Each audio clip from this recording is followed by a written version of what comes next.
Matthew Lloyd says, based on what you see of President Trump versus pre-election Trump, are you more or less excited for the next 4 years? I do not recognize this guy, and I mean that in a very nice way. Needless to say, there was a great deal about Trump that concerned me, the coarseness and and the vulgarity and the fact that he doesn't seem to be terribly well versed on things. And I'm so sorry to interrupt. This is the last question I will take on this, but Sarge 56 just said, is she from Moscow? Actually, she's from Siberia. I was born in New York City, and Natasha was born in Siberia.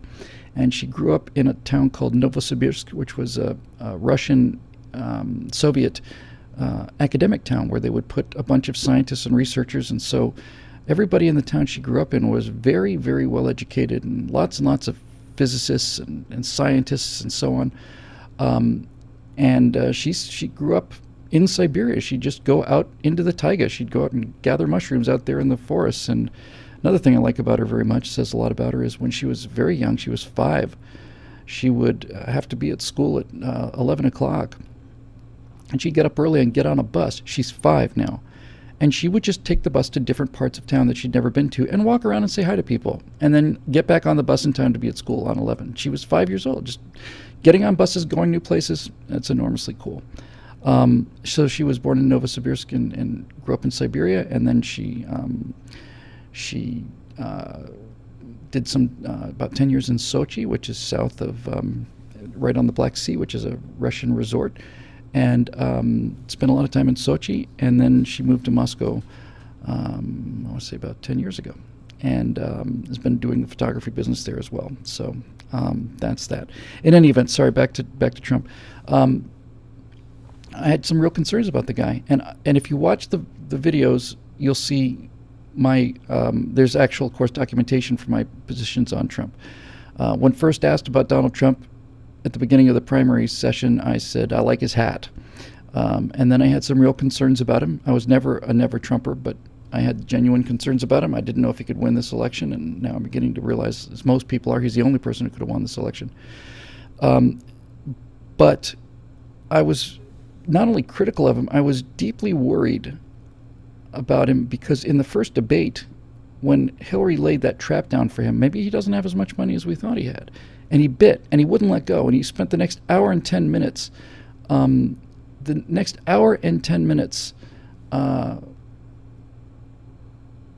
reassuring her about how much money he had. I thought, this guy may psychologically not be able to do this.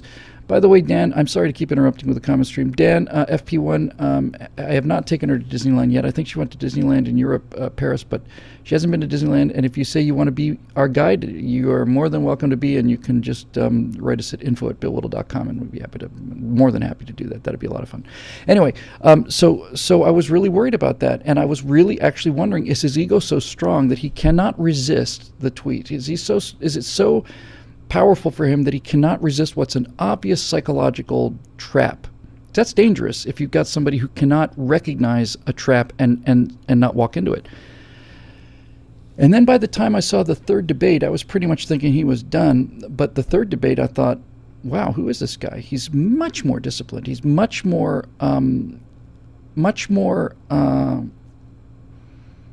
informed, better informed. I thought, clearly thinking, remember the third debate going, I wish this guy had shown up earlier. He'd have a chance to win.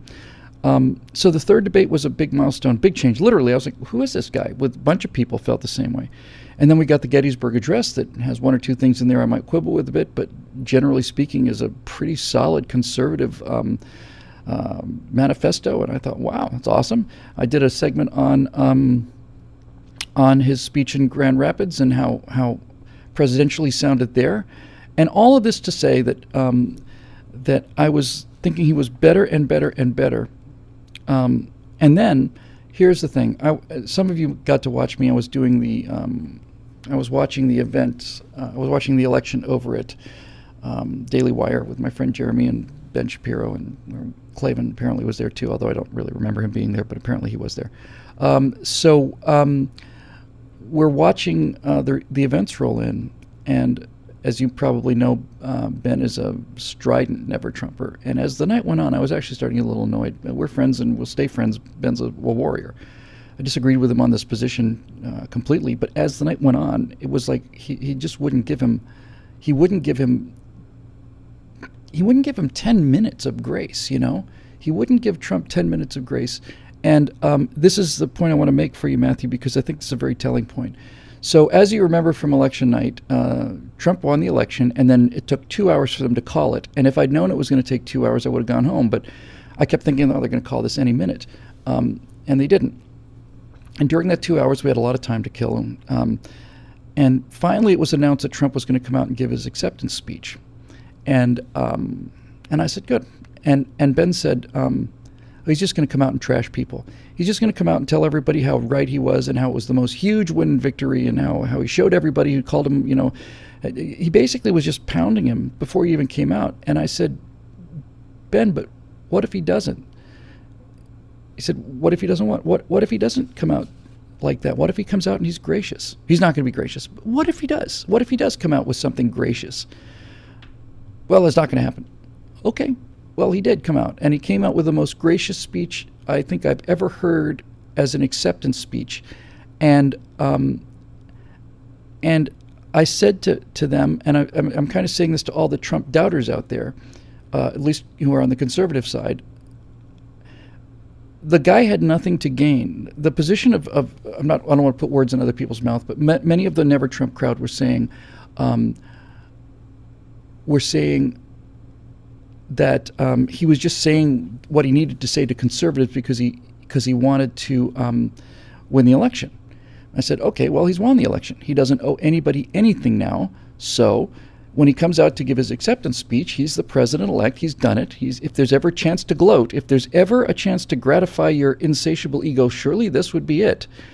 And he didn't. He came out and he was extremely gracious. And then 2 days later, he's sitting with President Obama, and he says he's a very good man, and I've enjoyed this meeting very much, and I look forward to working with him, and I look forward to his counsel in the future in times of crisis. And where is it? Who is this guy? Now, some people say that it's because of Bannon or some other people came in and they straightened him out and told him what to do, and they took away his phone so he couldn't tweet in the morning. And that's probably true. However, I also think the case can be made, and it's certainly true for me, that it is possible to step up into a position. I was nothing like the man I was before I started doing this. And the comments I was receiving from people like you from the very beginning made me a better person. I had to be a better person. People were counting on me, and I couldn't do the kind of things I used to do. And it's a self-realization, and it's a touch of grace. And I think he was just struck by lightning in a very, very good way. He was struck by lightning, and I think he's becoming a much, much, much better man. And I think the magnitude of what he's done, and especially the magnitude of the people that are depending on him, the magnitude of that movement is making him a better person. I certainly hope that's the case. That's going to be my default position until I hear otherwise. But in any event, he is not the candidate he was before, and I think he's remarkable. And I think his performance since the third debate has been exemplary and getting better every single time I see him. So there's that.